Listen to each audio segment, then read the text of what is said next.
Bien chers paroissiens, vous pouvez imaginer la joie que nous avons de vous retrouver. Voici quelques annonces.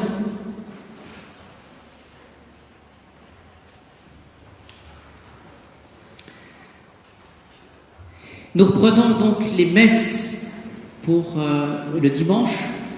Vous aurez le soin de bien regarder sur le site pour les horaires de messe.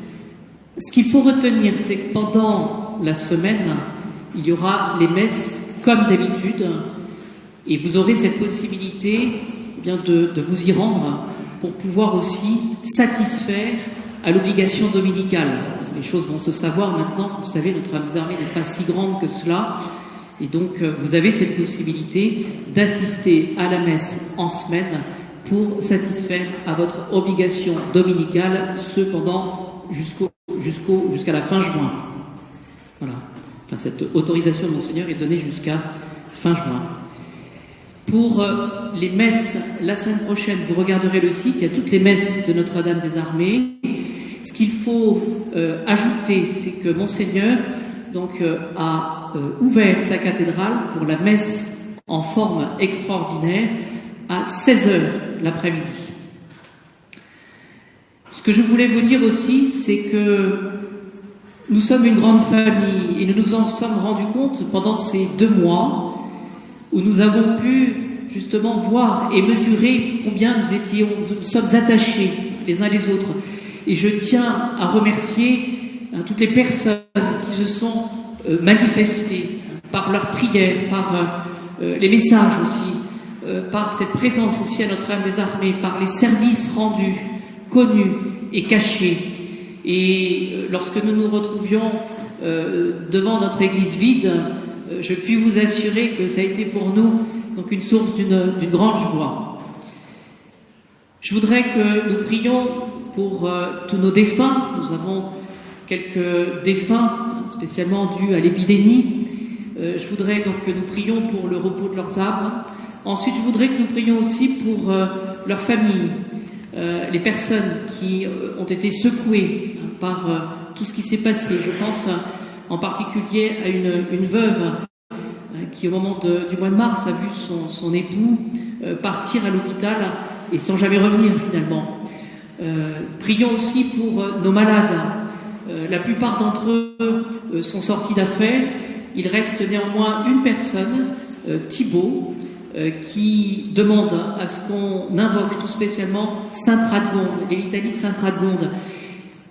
Il n'est pas sorti d'affaires, alors il a réussi cet exploit d'être celui qui a ouvert le service de réanimation pour le Covid depuis le départ et aussi le terminer. Maintenant, il est encore en service de réanimation, mais les choses vont un peu mieux.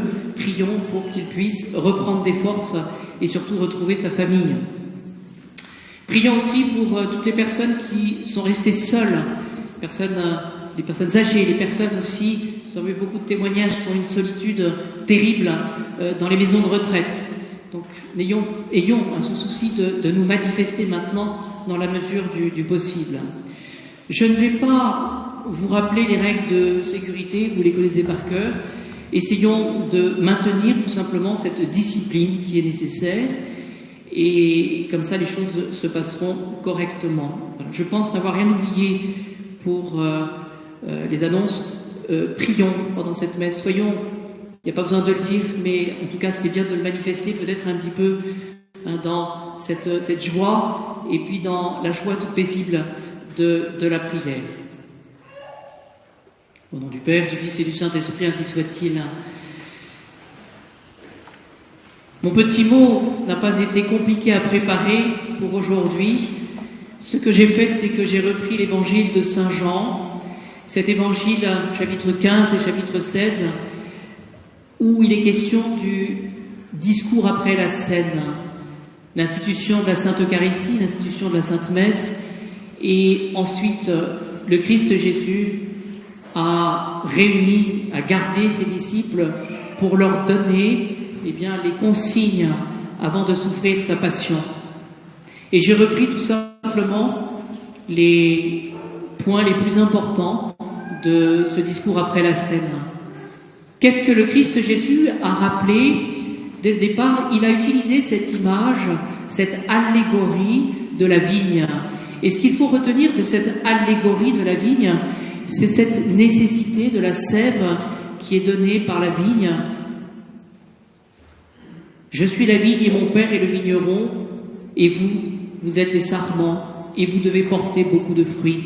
Voyez, l'idée que nous pouvons retenir avec ces semaines qui se sont écoulées, c'est l'importance de la sève, l'importance d'être attaché, l'importance d'être unis envers et contre tout, et de porter cette vie surnaturelle, c'est-à-dire cette vie de la grâce. Et cette vie de Dieu, elle a comme canal ordinaire la prière, nous le savons, mais je pense que nous le savons encore un peu plus par les sacrements. Sacrement d'Eucharistie, le sacrement de la confession, ces extrêmes onctions, ces baptêmes, voyez, canaux ordinaires de la grâce, la prière et les sacrements. Et je crois que tous ensemble, nous en mesurons le prix, un petit peu comme un don reçu du ciel. Il faut porter beaucoup de fruits, c'est la mission, je pense aussi, que nous pouvons retenir de la place des catholiques dans le monde. Le deuxième point qu'on voit, c'est ce commandement nouveau. Je vous donne un commandement nouveau, dit le Seigneur Jésus, c'est que vous vous aimiez les uns les autres. Et dans l'évangile de Saint Jean, c'est un petit peu comme un refrain, comme, je dirais, une obsession. Cette obsession de ne jamais se laisser vaincre par le mal, mais de toujours continuer à donner le bien, quelles que soient les circonstances. Et dans l'évangile d'aujourd'hui, nous voyons le Christ Jésus dire, par rapport au monde, et même l'heure vient où quiconque vous tuera croira rendre honneur à Dieu. Ils vous traiteront ainsi parce qu'ils n'ont connu ni le Père ni moi. Ce qui est assez intéressant par rapport au mal qui peut exister, ils vous traiteront ainsi parce qu'ils n'ont connu ni le Père ni moi. Ils n'ont connu ni Dieu ni Jésus. Voyez-vous, cela fait penser à ces paroles du Christ en croix. Père, pardonne-leur, parce qu'ils ne savent pas ce qu'ils font. Le motif, c'est l'ignorance. Ils n'ont connu ni le Père ni moi. Et c'est un petit peu la même chose si nous regardons dans les Actes des Apôtres avec le martyr de Saint-Étienne. Alors qu'il voyait le 3e ciel, qu'il voyait Dieu le Père, avec toute la béatitude et avec Jésus, il a demandé à prier pour il a rappelé qu'il fallait prier pour ses persécuteurs parce qu'ils n'ont pas connu le Fils. Alors nous autres, ne nous laisserons pas vaincre par le mal, mais faisons le bien toujours pour pratiquer cette charité qui est un commandement et un commandement nouveau. Et pour quel motif? Eh bien parce que nous recevons nous aussi. Et peut-être que nous avons reçu plus. Et du moins pour pardonner et pour rester dans la charité, faisons comme le Christ, opposons l'ignorance. Le Christ Jésus n'est pas connu, n'est pas suffisamment connu et aimé. Ensuite, dans ce discours après la scène, il y a ces paroles tout à fait explicites de Jésus. Il nous rappelle qu'il ne faut pas s'étonner de la haine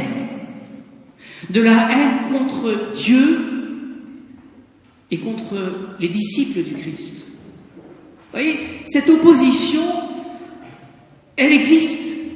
C'est une réalité. Elle fait partie de notre univers.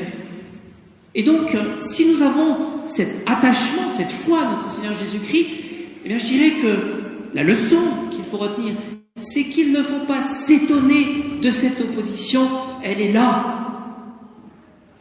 Et d'ailleurs, le Christ nous demande de ne pas avoir l'esprit du monde, mais son esprit. Et c'est pour cela, c'est un autre point du discours après la scène, que, on le voit dans l'Évangile aujourd'hui, c'est que il vous est nécessaire que je parte parce que je vais vous envoyer l'Esprit Saint consolateur. Celui qui console, celui qui est l'intercesseur, celui justement qui vient pour faire le bien, qui est notre avocat, ben c'est devant le mal.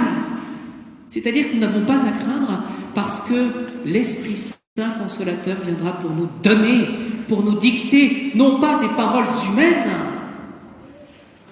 mais des paroles divines, pour répondre justement à cette haine par l'amour.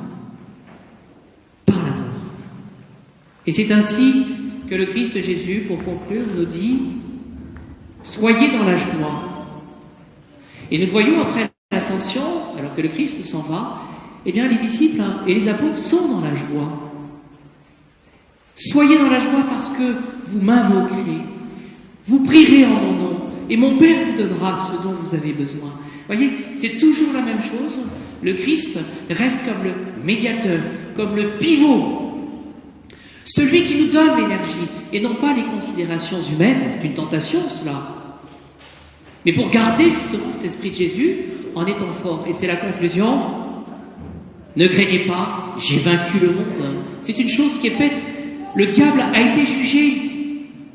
Et donc, par Jésus, avec cette puissance de Jésus, eh bien, nous avons cette force conquérante de la foi. Alors prions.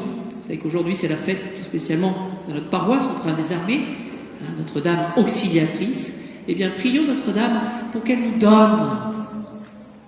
C'est un don, cet esprit de Jésus, l'esprit de son Fils. C'est un esprit de paix, un esprit de joie, un esprit d'amour, un esprit qui pardonne, mais aussi un esprit fort. Demandons cet esprit de force, qui est un don du Saint-Esprit, pour la fête de la Pentecôte, au nom du Père, du Fils et du Saint-Esprit. Ainsi soit-il.